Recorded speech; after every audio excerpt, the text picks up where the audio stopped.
ഒരാൾ 1 ഡസൻ ബാഗുകൾ 4,920 രൂപയ്ക്ക് വിറ്റപ്പോൾ 18% നഷ്ടമുണ്ടായി. 15% ലാഭം അയാൾക്ക് കിട്ടണമെങ്കിൽ ഓരോ ബാഗും എത്ര രൂപയ്ക്ക് വിൽക്കണം?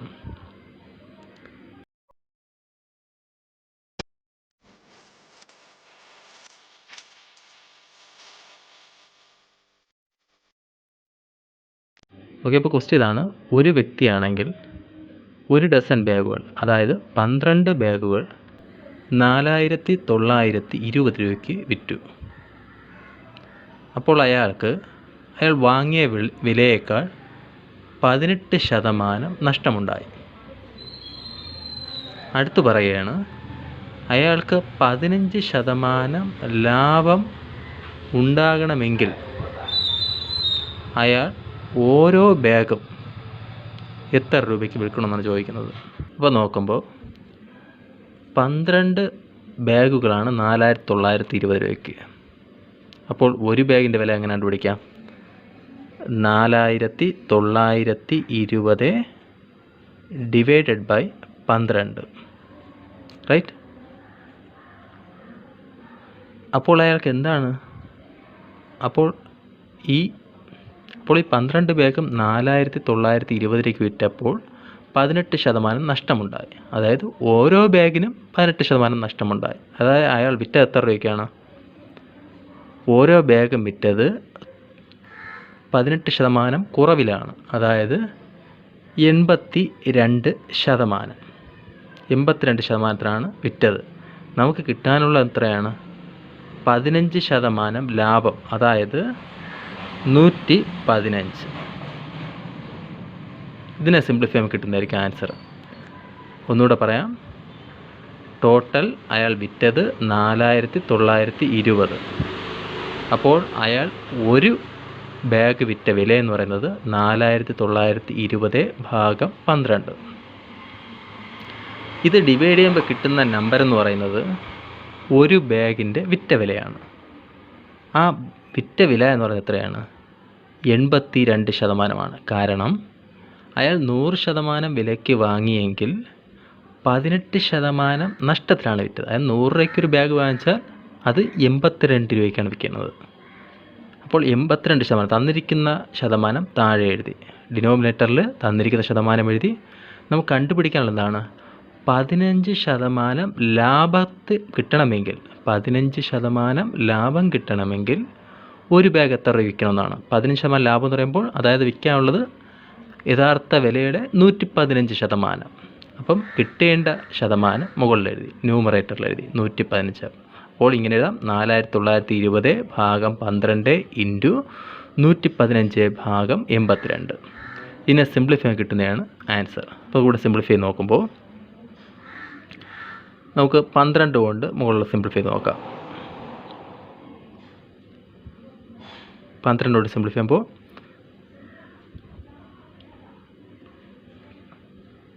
12 12 ഒരു പ്രാവശ്യം, 49 12, 4 12 48, റിമൈനിങ് 1 12, 1 2 12, 12 12 ഒരു പ്രാവശ്യം. ആ 0 അതുപോലെ എടുത്ത് എഴുതി. അടുത്ത് 82 നോക്കാം. 82 നമുക്ക് 41 കൊണ്ട് ചെയ്യാം. 82 41 2 പ്രാവശ്യം, 41 41 ഒരു പ്രാവശ്യം, 0 അതുപോലെ എഴുതി. അപ്പോൾ ഇനി റിമൈനിങ് നോക്കുമ്പോൾ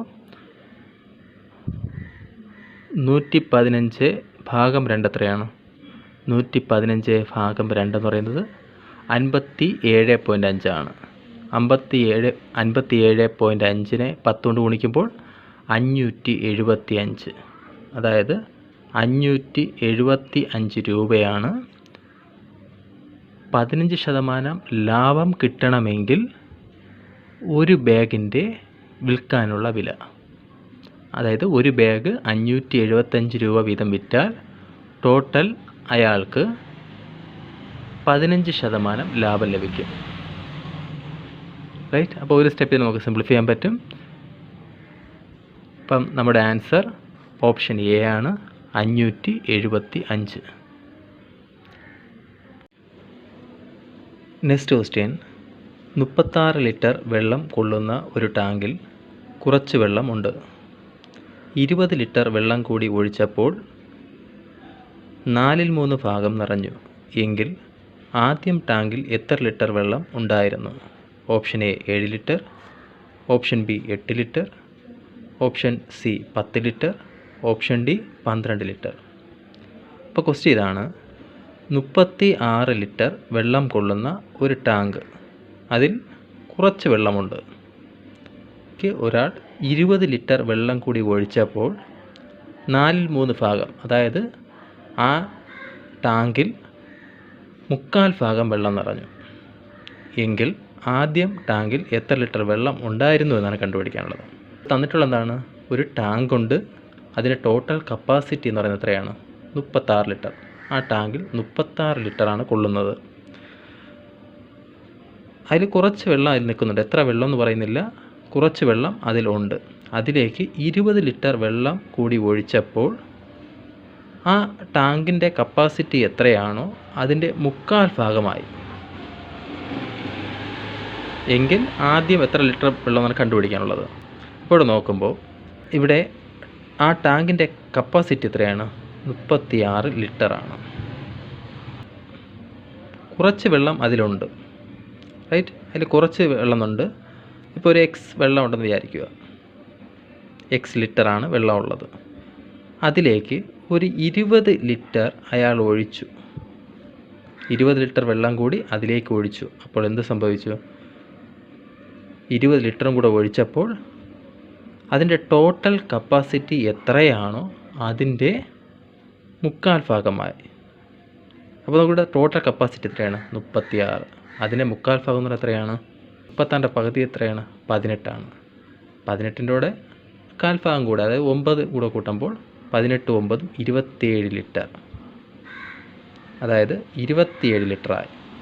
അതായത് കുറച്ച് വെള്ളം അതിലുണ്ടായിരുന്നു, അതിലേക്ക് 20 ലിറ്റർ വെള്ളം കൂടെ ഒഴിച്ചപ്പോൾ 3/4 ഭാഗം, അതായത് 27 ലിറ്ററായി. അങ്ങനെയെങ്കിൽ നേരത്തെ ഉണ്ടായിരുന്നു, അത് എക്സിൻ്റെ കാര്യമാണ് കണ്ടുപിടിക്കാനുള്ളത്. നേരത്തെ ആ ടാങ്കിൽ എത്ര ലിറ്റർ വെള്ളം ഉണ്ടായിരുന്നു? നമുക്കിത് വേറെ സോൾവ് ചെയ്യേണ്ട ആവശ്യം നമുക്ക് കാണുമ്പോൾ തന്നെ അറിയാം. 20 എത്ര കൂട്ടുമ്പോഴാണ് 27 കിട്ടുന്നത്? 7. അതായത് നേരത്തെ ഉണ്ടായിരുന്നത്, അതായത് എക്സ് എന്ന് പറയുന്നത് 7 ലിറ്ററാണ്. അതായത് ആ ടാങ്കിൽ ആൾറെഡി ഉണ്ടായിരുന്നത് 7 ലിറ്റർ വെള്ളമാണ്. തന്നിരിക്കുന്ന ഓപ്ഷനിൽ എ ആണ് ആൻസർ. നെക്സ്റ്റ് ക്വസ്റ്റ്യൻ, അപ്പോൾ ഇതൊരു സ്പീഡ് റിലേറ്റഡ് ക്വസ്റ്റ്യൻ ആണ്. 20 മീറ്റർ/സെക്കൻഡ് ശരാശരി വേഗത്തിൽ പോകുന്ന ഒരു കാർ 36 കിലോമീറ്റർ സഞ്ചരിക്കാൻ എത്ര സമയമെടുക്കും? Option A 30 minute, option B 40 minute, option C 50 minute, option D 25 minute. ഇപ്പോൾ ക്വസ്റ്റ്യൻ ഇതാണ്, ഒരു കാറിൻ്റെ വേഗത തന്നിട്ടുണ്ട് 20 മീറ്റർ/സെക്കൻഡ്. ആ കാർ 36 കിലോമീറ്റർ സഞ്ചരിക്കാൻ എത്ര സമയം എടുക്കാമെന്ന് ചോദിച്ചിട്ടുള്ളത്. ഇപ്പോൾ നോക്കുമ്പോൾ സ്പീഡ് തന്നിട്ടുള്ളത്, അതായത് വേഗത തന്നിട്ടുള്ളത് 20 മീറ്റർ/സെക്കൻഡിലാണ്. അവിടെ യൂണിറ്റ് എന്ന് പറയുന്നത് മീറ്റർ/സെക്കൻഡാണ്. നമുക്ക് സഞ്ചരിക്കാനുള്ള ദൂരം എന്ന് പറയുന്നത് 36 കിലോമീറ്ററാണ്. അടുത്ത് ഓപ്ഷൻസ് തന്നിട്ടുള്ളത് മിനിറ്റിലാണ്, റൈറ്റ്? അപ്പോൾ ഇങ്ങനൊരു ക്വസ്റ്റ്യൻ നമുക്ക് ഫോർമുല അറിയാം. സ്പീഡ് എന്ന് പറയുന്നത് ഡിസ്റ്റൻസ് ബൈ ടൈം, ഇതാണ് ബേസിക് ഫോർമുല. പക്ഷേ ഇതിൽ ശ്രദ്ധിക്കാനുള്ള ഒരു കാര്യം യൂണിറ്റാണ്. ഇവിടെ വേഗത തന്നിട്ടുള്ളത് മീറ്റർ/സെക്കൻഡ്. അപ്പോൾ നമുക്ക് നമുക്ക് ആൻസറിലേക്ക് എത്താൻ ഏറ്റവും ഈസി എന്ന് പറയുന്നത് നമുക്ക് കണ്ടുപിടിക്കാനുള്ള യൂണിറ്റുകൾക്ക് സിമിലറായിട്ടുള്ള, യൂണിറ്റുകൾക്ക് ഈക്വലായിട്ടുള്ള യൂണിറ്റിലേക്ക് ഈ സ്പീഡിൻ്റെ വാല്യൂ മാറ്റുക. ഇവിടെ തന്നിട്ടുള്ള നോക്കാം. ഇവിടെ തന്നിട്ടുള്ളതാണ് 20 മീറ്റർ പെർ സെക്കൻഡാണ്. അതെങ്ങനെ എഴുതുകയാണെങ്കിൽ 20 മീറ്റർ പെർ സെക്കൻഡിലാണ് തന്നിട്ടുള്ളത്. അപ്പോൾ നമുക്ക് കണ്ടുപിടിക്കാനുള്ള എന്താണ്? 36 കിലോമീറ്റർ സഞ്ചരിക്കാനാണ്. അതായത് നമ്മൾ മീറ്ററിനെ എന്താക്കണം? കിലോമീറ്ററിലാക്കണം. ഒരു മീറ്ററിലുള്ള വാല്യൂവിനെ കിലോമീറ്ററിലാക്കാൻ നമ്മൾ എന്ത് ചെയ്യണം? അതിനെ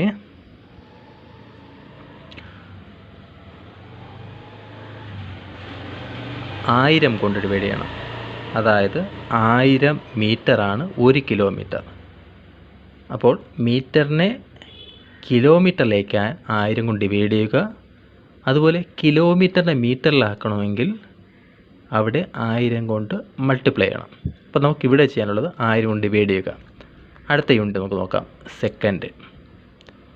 സെക്കൻഡിനെ നമുക്ക് തന്നിരിക്കുന്ന ഓപ്ഷൻ എല്ലാം മിനിറ്റാണ്. സെക്കൻഡിനെ മിനിറ്റിലാക്കാൻ എന്ത് ചെയ്യണം? 60 കൊണ്ട് ഡിവൈഡ് ചെയ്യണം. അതായത് സെക്കൻഡിനെ 60 കൊണ്ട് ഡിവൈഡ് ചെയ്യുക. അപ്പോൾ ഇവിടെ നമ്മൾ താഴെ ഡിവൈഡ് എന്ന് പറയുന്നത് എന്ത് ചെയ്യണം? അതിനെ ക്രോസ് എടുത്ത് മൾട്ടിപ്ലൈ ചെയ്യുക. അതായത് ന്യൂമറേറ്ററിൽ എന്ത് എഴുതുക?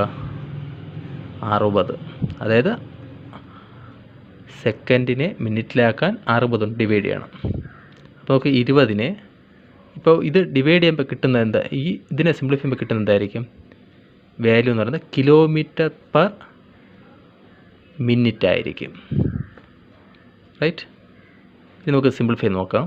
ഇവിടെ സിംപ്ലിഫൈ ചെയ്യുമ്പോൾ 0 0 ക്യാൻസൽ. ഇവിടെയും 0 ക്യാൻസൽ. 2 കൊണ്ട് നമുക്ക് 6ഉം 10 ക്യാൻസൽ ചെയ്ത് നോക്കാം. 2 കൊണ്ട് ചെയ്യാം. 6ൽ 2 3 പ്രാവശ്യം, 10ൽ 2 5 പ്രാവശ്യം.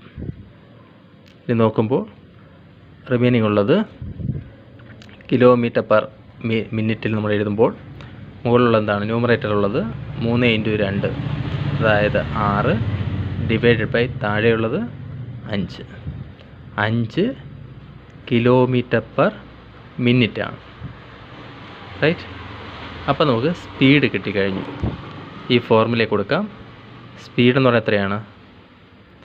6/5 ഈക്വൽ ടു ഡിസ്റ്റൻസ്. നമുക്ക് കാണാനുള്ള ഡിസ്റ്റൻസ് എത്രയാണ്? 36 കിലോമീറ്റർ. 36 ഡിവൈഡ് ബൈ ടൈമാണ് നമുക്ക് കണ്ടുപിടിക്കാനുള്ളത്. ടി എന്ന് കൊടുത്തു. ഇനി ഇതിനെ സിംപ്ലിഫൈ ചെയ്യുക. 36 × 5 എത്രയാണ്? അതായത് നമുക്ക് സിംപ്ലിഫൈ ചെയ്യാം. നമുക്ക് വേറെ ഒന്നും ചെയ്യേണ്ട ആവശ്യമില്ല. ക്രോസ് ചെയ്ത് നോക്കാം. ക്രോസ് ചെയ്യുമ്പോൾ 36 × 5 ഡിവൈഡഡ് ബൈ 6 എന്ന് വരും. ടി ഈക്വൽ ടു, അപ്പോൾ ഇതിനെ സിംപ്ലിഫൈ ചെയ്യുമ്പോൾ 6ൽ 6 1 പ്രാവശ്യം, 36ൽ 6 പ്രാവശ്യം. ഇപ്പോൾ റിമൈനിങ് വരുന്നത് 6 × 5, അതായത് 30. 30 എന്ന് പറയുന്നത് 30 മിനിറ്റാണ്. റൈറ്റ്? തന്നിരിക്കുന്ന ഓപ്ഷനിൽ ഓപ്ഷൻ എ ആണ് ആൻസർ.